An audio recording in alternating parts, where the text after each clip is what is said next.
What's up, everybody? I hope everybody is well. So I want to make a quick video about who needs the manosphere, why it exists, and all that. So I've done this before, but people come in the comment section. So I try to answer those and give responses because I'm actually trying to make a difference and not just trying to make videos just for the sake of videos, but I'm trying to make some sense, trying to make some difference, and all that kind of stuff.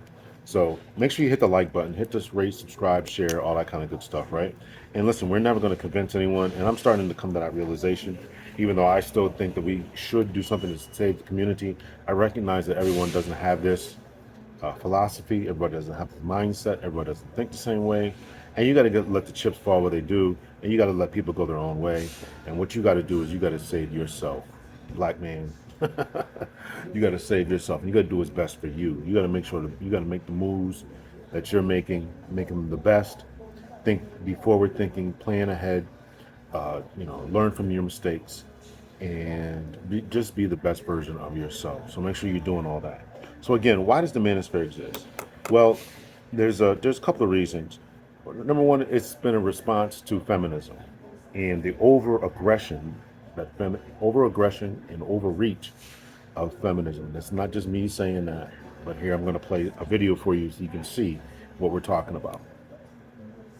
Vengeful about the modern feminist movement, which is let's get them, let's diminish them, let's take over, let's push them out. We've taken away their purpose. Remember, the purpose for men was to protect their family. It was to hunt in the old days, feed their families, but it was also to protect their families. It was to provide for their families. And what we've done in reversing everything is, although we raised up women, and there are certainly positive things about raising up women, but when we raised up women, we denigrated men. And I have two sons, so this is very personal for me. And I also see a lot of young men in my practice, young adult men. And what I'll say is that they feel discouraged, they feel purposeless, they feel diminished. And there has been something vengeful, I think. So the feminist movement was meant to give women choice and to balance off what was imbalanced in society. But there's something vengeful about it. I think at moments I feel like there's something vengeful about the modern feminist movement, which is let's get them, let's diminish them, let's take over, let's push them out, let's beat them up, let's show them something really vengeful. So for me, the feminist movement was meant to create balance. It wasn't meant to set into play this other kind of imbalance. And, more than, I think 60% of universities are women now, as well as graduate schools. And the studies show that men will marry at their educational level or below. Women will only marry at their educational level or above. And by diminishing men so much in terms of our education and professions, we've basically taken men's purpose away. They feel purposeless. And the other thing is, and I'm going to say, when men stay home to nurture their children. Now, remember, as mammals, we have defined roles. That is not instinctual for men to stay home and nurture their young. It's a reverse of something. And the issue there is that there's an inverse relationship between oxytocin and testosterone. The higher the oxytocin, guess what? The lower the testosterone. Yes.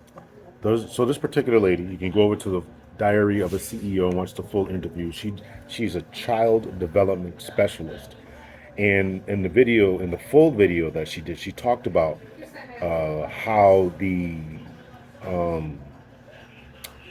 men are not really equipped to do the nurturing type of work surrounding young infants, in particular, young infants and toddlers. Of course, they're important. And she talks about the self-regulation and all that kind of stuff, or emotional regulation that comes along with having a father present. And she talks about, a lot of these kids, particularly boys, who are getting put on Ritalin and suspended, kicked out of school, are doing that because they don't have fathers within their lives. So it's a good interview and worth the watch. And in the video that she talks about, in the video or clip that I played, she talks about, we're just not the same. We're just not built the same. It's as you can see and hear, we're just not built the same. So when there's been this push to emasculate men, to demasculate men, and to masculinize the ladies. It's created this rift, and this rift that is now being favored in ladies' opinion, in the favor of ladies, as far as financially, as far as educationally, even socially, I would say. Um, this is what it is, right? I had a thought there, so I had to write something down. So forgive me for that. People still do a construction where I'm at. I'm actually about to leave in a minute here, so hopefully go to a quieter location. Then I got to head back to the U.S. For my vacation. Um, so that's I think that's one of the biggest things, right? So you couple that the response to feminism, and you couple the feminism and the aggressive anti-male misandry type of talk. Couple that with social media, a lot of males not getting females' attention, and just the technology and social media that has really kind of boosted the, I don't want to say the value, but the perspectives of women and their expectations has just driven us all mad. And so again, you take this hyper aggressive feminism that is certainly anti-male, or at least segments of it are anti-male, certainly misandrist, which means hating a man. You couple that with the entitlement that ladies are having because they're watching social media, being told that they're queens, being told that they can do nothing wrong, being told that they deserve more, being told that they can, behave like men, sleep around, they can, ghost men, 90% of women, or whatever it is, 80% of women are going up to 10, 20% of guys, whatever that 80-20 rule says, all this type of stuff, right? So this is where we get the manosphere. So the manosphere comes out of this because it says to men that we're not crazy. It tells men that we're not crazy, and the problem isn't you, because in all this, men really haven't changed. We're the same simple creatures that we were years ago. Still, feed us, f us, and give us a little bit of silence, and we're good, right? So um, I don't want people to think that confusing speaking up for yourself as some type of anger or bitterness. It's time that men speak up for themselves and say, we want better, we want more. We're human beings. We have thoughts, feelings, emotions. Ladies don't want to be seen as just for their bodies and just for their beauty. They want to be seen for their brains. Well, men want to be seen beyond the fact that they're walking wallets or walking phalluses, that they have worth, value, and that they should be loved and could be loved, right? So don't confuse speaking up um, for any level of anger or anything like that. It's just speaking up for what we think is right. Also, don't confuse podcasters or people who are doing this type of thing, me included, as some level of incompetence or some level of whatever. You can't get women. You're just mad and angry. You're bitter. This stuff. Okay, listen. Again, this is all projection. I guarantee you don't know my life. I guarantee you haven't seen my inbox. I guarantee. I guarantee you about that. All right. So just keep that in mind. And I'm trying to speak up for a lot of men who are going through the same things. And that brings me to another point, is that the manosphere has taken off because we recognize that um, we have we have been gaslit to a certain degree, and we have been told, that this is just you. You're broke. You're dusty. If you don't got it, just say that. Maybe you got to level up this, that, and the other. Um, I was watching something, and I don't think to save everything, but I was watching something, and it was talking about holding the door open for people, and of course there was a couple of holding the door open for people, and particularly for ladies, and them saying that um, guys don't hold the doors open anymore because they're not gentlemen. Where the good men at? What happened to men? What happened to this, that, and the other? And then in the comment section was saying that guys aren't holding the doors because they've been insulted. They've been told not thank you, things along those lines. So when I post something, when I usually talk about something, it's something that I've experienced, and something that I think that other men have experienced. And it's really just kind of a case study for a little bit of myself. I don't know if off the top of my head if I can remember posting something that I've never seen or experienced. Now, again, remember, I was a police officer, so a lot of this stuff that was going on in the world, I saw, right? The arguments, the women holding the kids hostage, and all the, all this type of stuff. So a lot of it I either seen or I experienced when I came back in the dating market. Just keep that in mind, right? So again, this is, some way, some shape, form, or fashion, real life experience, not just my professional life as when being former law enforcement. But I saw it in college campuses where I was also teaching, and I also saw it in my church where I was growing up. So a lot of this stuff, I'm piecing it all together and trying to figure out all this type of stuff. Okay, back to the holding the door thing.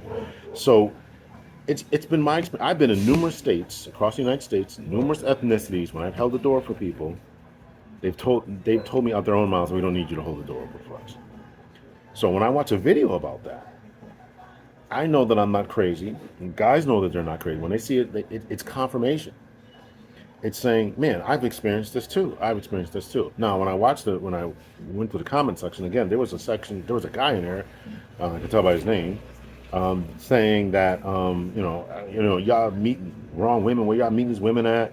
Because every time I hold the door open for somebody, I always get a thank you. Okay, that's great that you do, but I'm telling you, I haven't, and I've been in numerous states. I live in the Northeast. I've been to Florida. I've been to Texas. I've been to California. I've been in many points in between in different states. Happened in every single state that I've been in.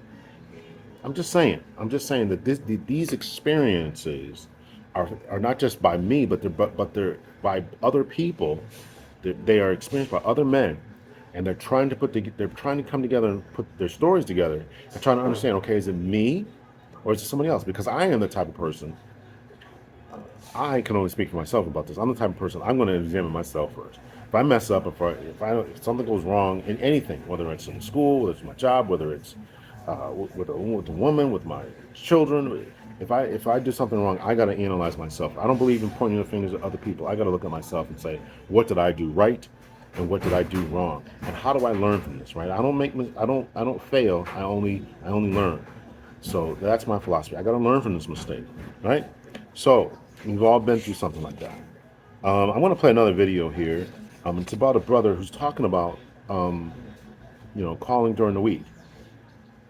We're talking. Everything's good. I asked you to dinner. Yeah. Or coffee. You're like, Yeah. absolutely. Great. Yeah. What date? So this is the truth of the situation. I said, what does your Friday or Saturday look like? Great. But mind you, we're not talking every day. Some days will go by just because we have lives, right? Oop. Uh-oh, she already made a face. What does that mean? So I will say Oh no. even letting days go by without talking is, if you like me, you're probably not going to do that. And let me tell you something. Yeah. There is always somebody trying. So if you're moving slow, there's somebody else who's not. Ooh. If you're skipping days, there's another man who's not skipping days. And he's trying to make that very clear. I And definitely been he's skipping just days. looking, and if she's a cutie too, or if a lot of guys even are just giving her attention, Yeah, she would- I she would promise get a lot of you, attention. there's somebody else who is not letting her forget them. So if Okay, so we watched this video here, and listen, I'm going to tell you right now, coming back on in the dating market, a couple years ago or whatever, this exact scenario happened to me. It happened exactly to me. Now, the first scenario, it's two scenarios I want to give you, right? This is, if you haven't figured this out, this is going to be a lot about me. So one of the first things is when I was seeing somebody, and well, we had expressed interest in each other. Okay, we expressed interest. Okay, we're gonna see where this goes. So I call her up one day. We talk for an hour or whatever. She lived quite a distance away.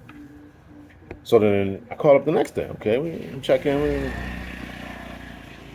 She's good. We talked for a little bit. And I call her again the third day. Right. So I was answering the phone, and she calls me back like 5 minutes later.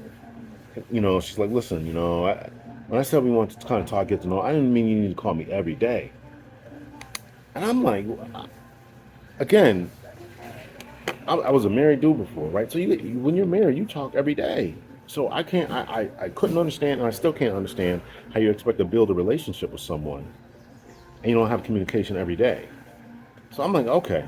And listen, I was totally turned off from that. So I didn't call her 2-3 days or something like that. And she calls me, hey, you know, when I didn't mean for you to not call me at all. I just said we didn't mean to call every day. Listen, I'm not playing this game. I don't know what's going on. I don't know what's going on. I don't know what's going on. But whatever it is going on, I'm not playing that.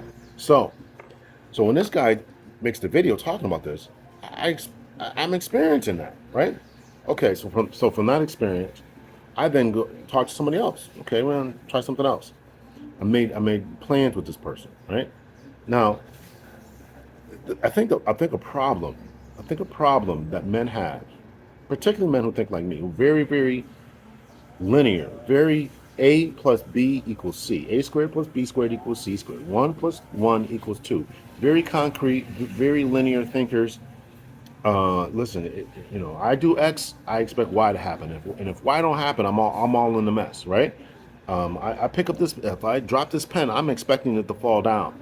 And I'm not expecting to float all up in the air and I'll do all kind of stuff that's not in the realms of what physics tells us it should do, right? So I'm thinking, got to get used to. Everybody's not the same. Everybody's not the same. So guys got to get used to that. So again, taking this story, I then go to I talk to a young lady. We have a date. No, we have a. I can't remember if it was a date or if we actually talked on the phone. Let's just say it was quite a while ago. But I didn't. I'm thinking now. I don't got to call this chick every day. I don't got to call her every day. I don't got to text call every day because you don't know what these people are on. So then we had made a plan. So like early in the week, we had made plans. Okay, we're going to see each other on a Friday. Again, I don't call her throughout the week. She don't call me either. She don't call and text me either. Hey, you know, just checking in. I just want to see Friday, you know, whatever it was. Text her, hey, what's up? You know, just want to make sure we're on for tonight. I'm really looking forward to see you. Blah blah blah. Listen, I ain't heard from you all week. We ain't going nowhere. I'm not going to be able to make it. I'm like, wait a minute. You know, I said something like, all right, cool, but you know, listen, you could have texted me too, or just that and the other. I mean, you know, I don't want to be bugging you all of your butt, whatever I said. Like, yeah, okay, well, I'm not gonna be able to make it. My point is that there's confusion out here, and just like the brother in the video was confused, and the sister had to set him straight. Well, is somebody else gonna do this, that, and the other? We don't know where to go because, again, if you do this type of stuff, let's just say you call her every day. She might not want to be called every day. There's another guy who's trying to step in. You want to be in competition with somebody else? Or are now you presenting as thirsty, right? Now I don't want no dudes that's always chasing me. Don't you got other things going on, right? This whole don't text back too fast, you know, because you got to create mystery and all this time. Listen, and then you do that, and then it don't work, and then it's confusing. So it's going to work on, and then of course somebody's going to say in the comment section of this video, it's going to work on who's going to work for her. Does she really like you? She going to do this? We're not playing this game. I made a video before about, you know, y'all making this too complicated. This is another example of why the Manosphere exists, to help men to navigate and to understand it's not you, and you are not crazy. I can't say, I don't know how else to say it any more nicely. It's not you. You're not crazy. You're not missing anything. It's a schizophrenic, all over the type of place, hodgepodge of don't be too thirsty, but chaser. Don't be too nice, but don't be too mean either. Speak your mind, but don't be brutal in what you're saying. Stand up for yourself, but don't do it in a toxic way. We got to navigate all this type of stuff, right? There's a lady who did a rant about this. I'll try to see if I can find the video. It was great. It was great. I had it saved before. Maybe it might still be saved. So this. The only thing men really need to learn is that you will never be able to make a woman happy. You just can't. If you last too long, then that's too much. But if you last too little, then that's too little. If you want too much intimacy, then you're being pushy. If you don't want intimacy at all, then you're cheating. You can remember to take out the trash, but she's going to remember that you didn't do the dishes. You can give her child support and you can give her over that and pay all of the in-between. And it's never enough, but when you pay nothing, then you're a deadbeat and she's still not happy. You could plan the perfect date, but if you didn't spend enough, then it's still not good enough. But if you don't plan a date, then you're a loser that puts in no effort. Women who don't have boobs want boobs. Women who don't have ass want ass. Women who have too much ass want a smaller ass. If you text too much, then you're basically a simp. But if you text too little, then you're a loser who doesn't care. You could buy her exactly what she wants, but if it's the wrong color, then it's still not exactly what she wants. You could give her all of the affirmation and all of the emotional support, but she's always going to remember the one time that you didn't. If you work too much, then you're not spending enough time with her. But then if you cut your hours and you're home with her more often, but you're making less money, then you're broke and you're basically a loser. If you watch too much football or have a hobby with the guys, then you're not invested in her. But if you don't have any hobbies or any other interests other than her, then you're a simp. So the Manosphere, again, exists to help men to navigate this type of thing.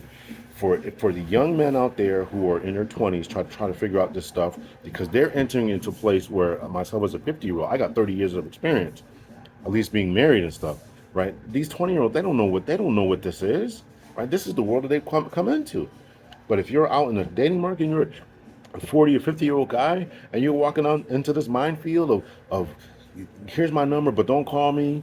Here's my number, but do call me, but don't tell me good morning text. But I do want a good morning text. But I make sure that you are a someone who's going to you know, be affirming, but don't be too affirming. Don't be too thirsty, but chase me. Tell me I'm beautiful. But if I start to feel as if you're falling all over me, then I need you to back up. We got to figure you are not. It's not you. It's not you. It's not you, man. It's not you, right? So holding the door, the whole phone text, being too available, being too thirsty, and all this type of stuff. And these are things that I have personally gone through personally.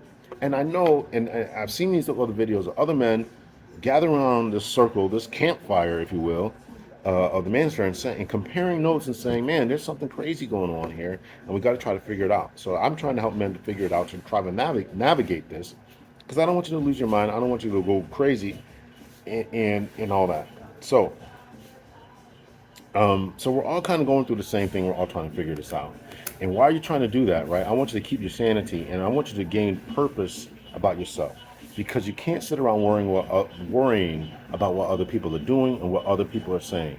What you have to do is become the best version of yourself. You have to get on your game. This is the most important thing about the Manosphere and Red Pill movement. You have to understand what's going on. The Red Pill is about understanding what is going on.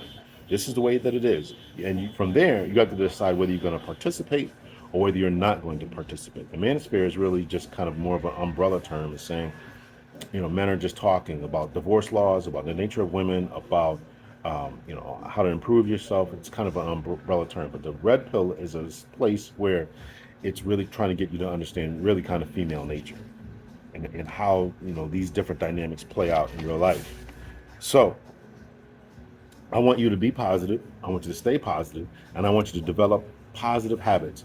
Now, there are some red pill and manosphere rage points that I want you to be wary of and stay away from. I want you to, if the content that you're listening to has nothing ever good to say about women, it's constantly, every time you turn it on, is bashing women or bashing the government because they are allowing women to do whatever, or it's bashing universities because they have become a bastion of feminism, or bashing politicians, and everything is negative and all that, then you got to change your algorithms. You got to change who you're listening to. You got to change your mind. You got to change your mind, and you will change your life. You got to go outside, touch grass, see what the real world is, and what's going on in the real world. You got and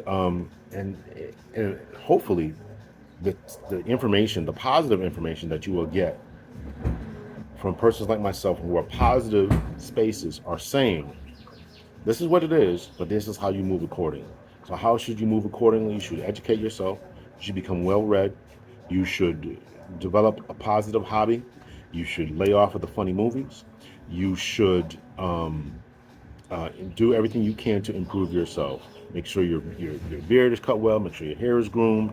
Get in the gym. Eat right. Exercise. Improve yourself. Don't listen to content that's constantly bashing women. Whatever's going on in the environment, the only thing that you can really protect is your peace, and protect your mind and protect your heart. So you have to move in this way. Get on your game, get on your grind, and get on your purpose. Get money. Get money, right? I can't say it any better than Coach Greg Adams. You have to protect your meat, your mind, your energy, your your money, your energy, your attention, and your time. So protect those things. Protect your money, protect your energy, right? Don't give all your energy to all these negative type of things. Your attention, again, this is where you're giving your thoughts. Don't lay awake thinking about the stuff at night. Don't you'll become worrisome, developing ulcers, developing other types of issues and problems. And then your time. Don't give your time to these type of people, right? Any woman, again, the situation I told you about where you want to play games about how often I should call you. Listen, I don't got time for that. I don't got time. I don't got time. I don't got time for that. If I'm the type of person, and don't feel bad about who you are and what you are. This is another big thing.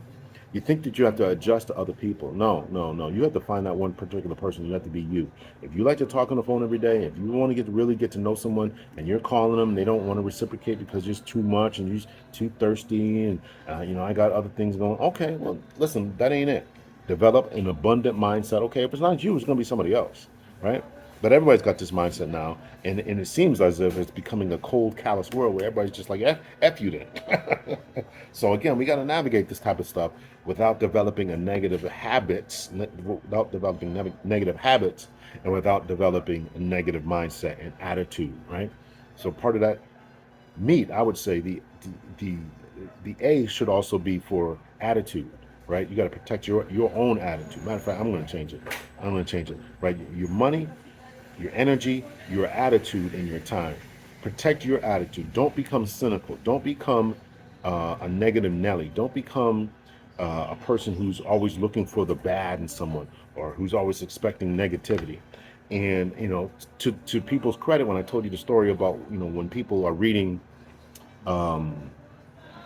different people's comments in the comment section about the holding doors video that I saw. There were some people in there saying, listen, I'm holding the door just to be a nice person, and whether I get a thank you or whether I get a negative comment, it's on me to hold the door. Kudos to people who think like that and who are trying to remain positive in this overwhelmingly negative world. So maintain a positive attitude as you're doing all this. So this is who needs a manosphere. This is why it was quote unquote invented, and we gotta make the most. We gotta make the most of it. You can't be a man who's gonna beat yourself down and have a woe is me and have your head hung attitude. No, you had to develop, change, prosper, move forward, head have a goal in mind, and really kind of work your way out of this dungeon of despair that you're in. Get off the couch, get out of your mother's basement, go outside, touch grass, go for a run, change your diet, change your mind, change your life, protect your meat, and all that. So I hope I said something that was encouraging. And let me know your thoughts and your opinions. Hit me in the comment section. And no, I'm not a negative person. And no, a lot of the stories is not about me trying to date someone. I can show you my inbox. Ain't nothing wrong with Big L. Much love and peace.